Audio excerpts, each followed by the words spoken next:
د خبره پریس درنو لیدونکو ستړي مشئ په سلامونو نیکو هیلو ورکړی کوم. امریکایي استازي وایي اشرف غني دې د 1.9 میلیونه ډالرو د تختولو په تور محاکمه کړی شي.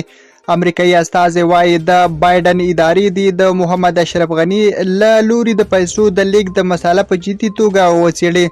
د امریکا جمهوریت غوښتونکو استازو ویلي داسې دا شته چې ګواکې اشرف غني له افغانستانه د وتلو پر مهال له ځان سره 1.9 میلیونه ډالر لیږدولي دي او دا د جدي اندېښنې وړ مسله ده. فاکس نیوز وایي امریکایي استازو په همدې تړاو د بهرنیو چارو وزارت ته یو لیک لیږلی دی څو دا مسله ټولې نړۍ ته واضح کړي.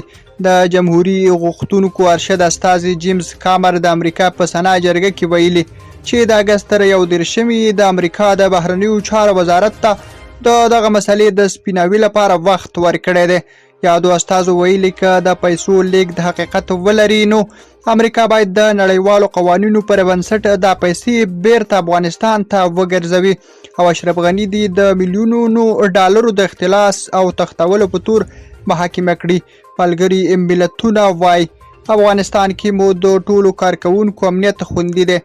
ملګري ملتونه وایي په افغانستان کې کارکوونکو ته هیڅ راز ګواښ او خطر نه جوړیږي. د ملګرو ملتونو عمومي منشي انتونیو ګوتریش په تازه څرګندونو کې ویلي دي دوی له ټولو امکاناتو استفاده کوي چې په افغانستان کې د خپلو کارکوونکو امنیت خوندي کړي. هغه په افغانستان کې د ملګرو ملتونو کارکوونکو ته ډاډ ورکړی چې امنیت یې خوندي دی او هیڅ راز خطر د دوی ژوند ته متوجه نه دی. انتونیو ګوتریش همداراز په افغانستان کې د ملګرو ملتونو د ماموریت پر دوام ټینګار کړی وایي چې په دې سختو شرایطو کې به په افغانستان کې خپلو بشر دوستانه مرستو او همکاریو ته ادامه ورکوي او هڅه کوي چې افغانستان ته د دایمي ثبات او سولې پر راتګ اغیزناک رول ادا کړي. درنو لیدونکو له لیدلو مو مننه.